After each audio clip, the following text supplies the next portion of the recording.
Hi, it's Dora from flippinghousesanpancakes.com, and today I thought I would talk to you a little bit about homeschooling and the big question that every single homeschooler gets asked every time they meet somebody new, which is, how do you deal with socialization?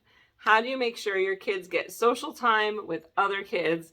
That seems to be the biggest question. If you ask any homeschooler, they will immediately probably roll their eyes, but they will also be like, yes, every person asks me that, and it's really not as big a deal as you think it is. So let's talk a little bit about first how we deal with our school day and our week, and maybe that will give you a little bit of an insight into how we deal with socializing.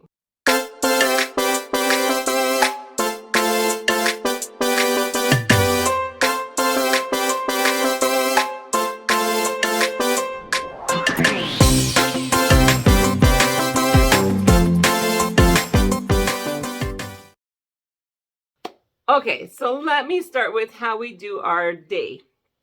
In the morning, my kids work with me, and they work with a paid Rebbe, which is a Hebrew teacher. He learns with them downstairs in a big playroom. My kids learn in here, which is actually my old nursery room. It's inside my bedroom, not the best place to have your kids all work, but we have a little nursery room here that we've turned into a schoolroom, and my kids work with me up here and they take turns. So some of them will be working in this room with me, while the other kids are working downstairs with their Rebbe, with their Hebrew teacher. I'm just going to swivel the camera so you can get a look at the room. So there you can see, this is my desk is right here. My laptop is here. You can't see it in the video. And there we go. We've got like the setup. We've got a setup right here where we have all the school books and everything, all the arts and crafts supplies, all kinds of things like that. And I have 3 seats around my table. There used to be 5 for all my kids, but really only 3 of them sit here now. One of them is off at work because she's already graduated from high school, and she's off and gone. And I mean, she lives at home, but she's not doing schoolwork with me. And another one of mine is doing less and less schoolwork, and a lot of his stuff is on the computer. So my 3 younger kids, one of which is still a teenager, so not really young, but my 3 younger kids all sit around the table with me and do their schoolwork in the morning. Now, they have a certain amount of schoolwork that they have to do with me. When they're done, they're done. If they've finished my schoolwork and they finished learning with their teacher downstairs, they're finished for the day in terms of schoolwork, and they get to do other things. So arts and crafts, playing with toys, doing puzzles, running around and screaming. It happens. They're kids. It's fine. In the summer, maybe we go bowling, do things like that. But they're done. Once they're finished with me, they get to go off and do their own thing. I've got one who makes jewelry. Everybody has their own thing that they like to do in their spare time, and they have a lot of spare time. They're usually done by lunchtime.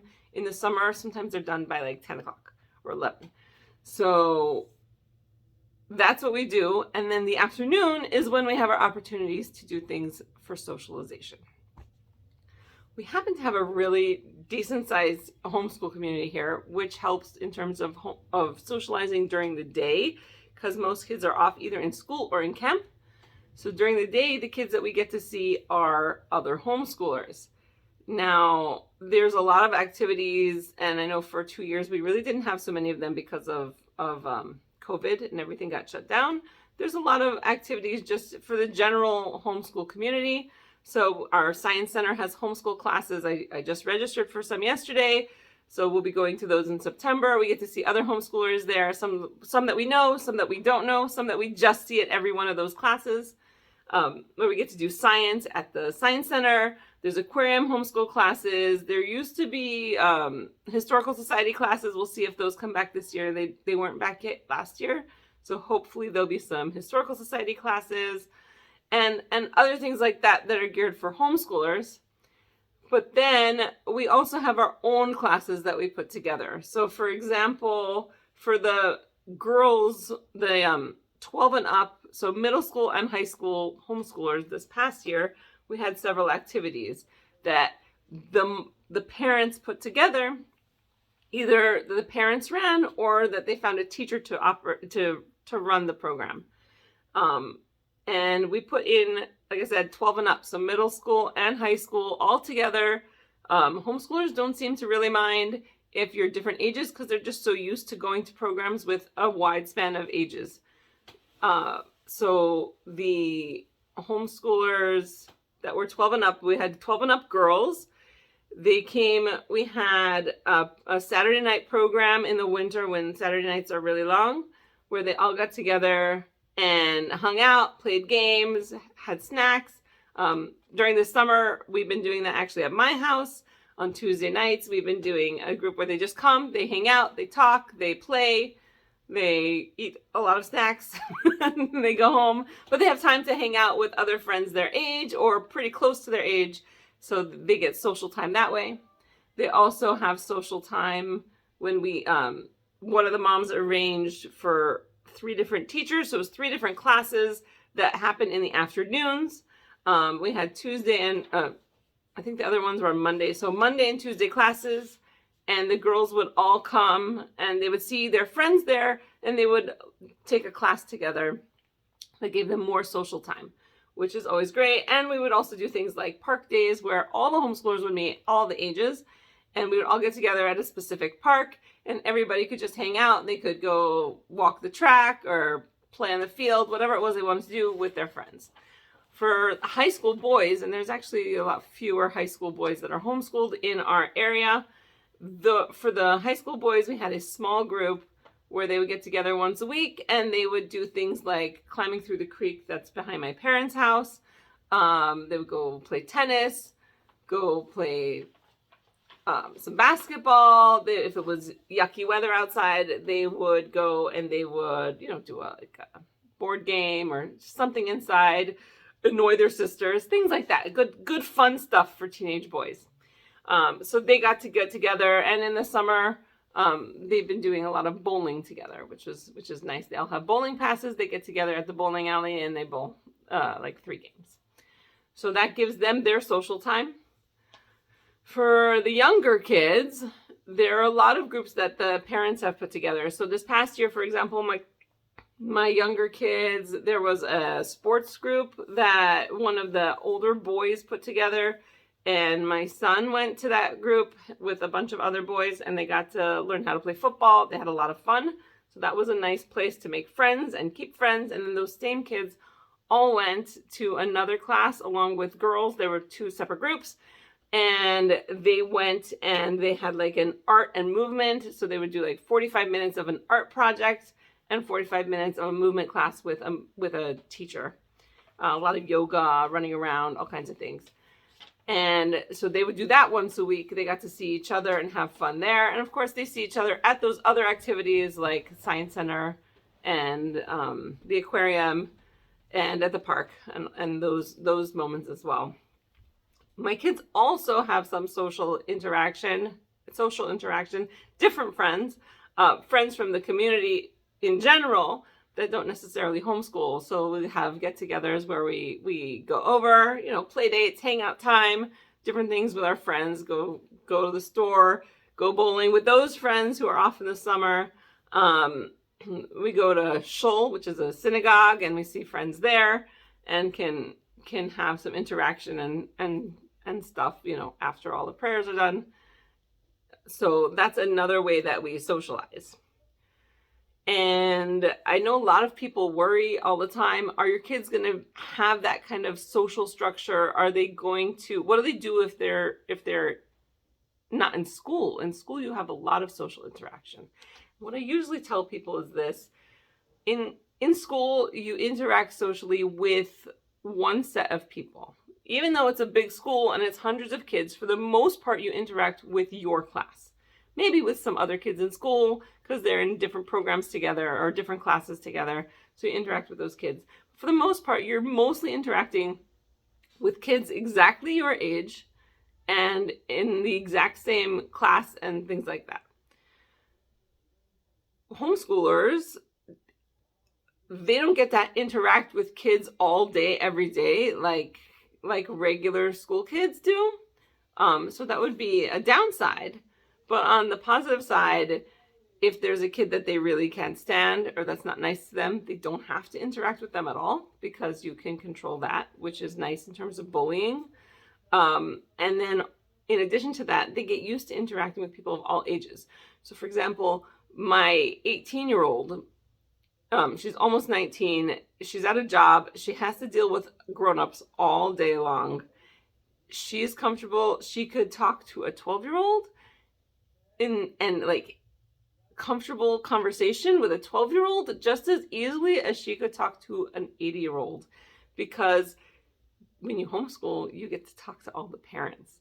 You hang out with the parents a lot. You interact with them differently than you would in school, where it's like the teacher's over there and the kid is over here. But in homeschool, we're kind of all together. We're all in a group. We're all talking to each other's kids. Like we did a tour not that long ago. We met as a group and we went to the flag house, the Star Spangled Banner flag house here in Baltimore, which is where the flag was sewn for Fort McHenry, the flag from the Star Spangled Banner song. And they were supposed to give us a tour, and then they said they couldn't give us a tour. We had to kind of go through the house ourselves. So all the moms, because it was only moms there that day, all the moms just kind of took turns pointing out things, talking to everybody. So we were all talking to each other's kids, and the kids were all talking to us. And so the kids get used to speaking with grown-ups. They get used to speaking with kids who are different ages. So your 10-year-old might sometimes be in a group with an 8 or a 7-year-old, but they also might be in a group with a 12 or 13-year-old. And like I said, my 18-year-old is sometimes in a group with a 12-year-old.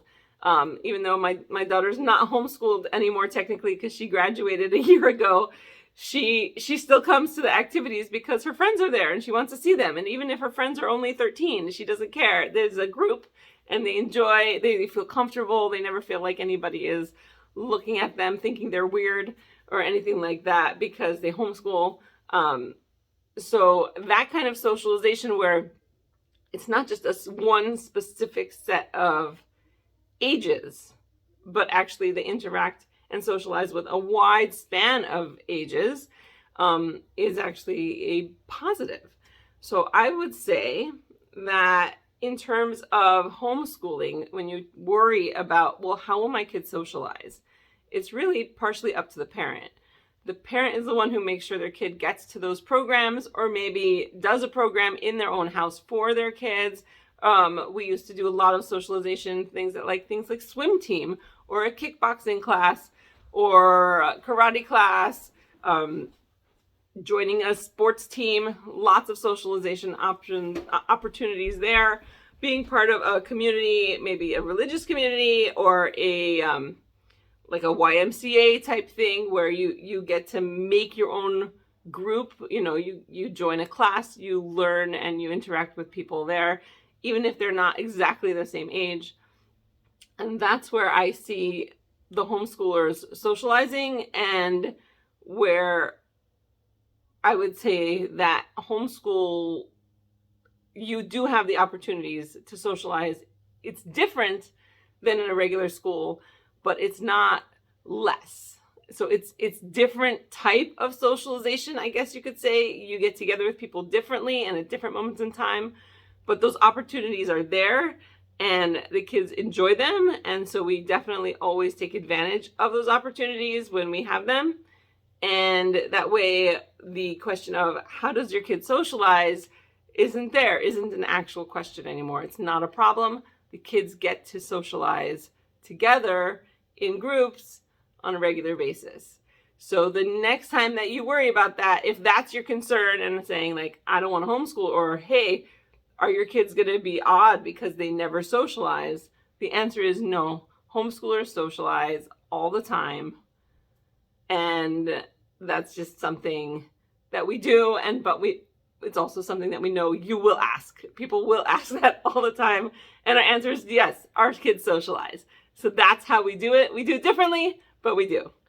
If you enjoyed that video, please go ahead, check out the other videos on my channel. They're not all about homeschooling. Some of them are about house construction, like house flipping, kitchen design, cooking.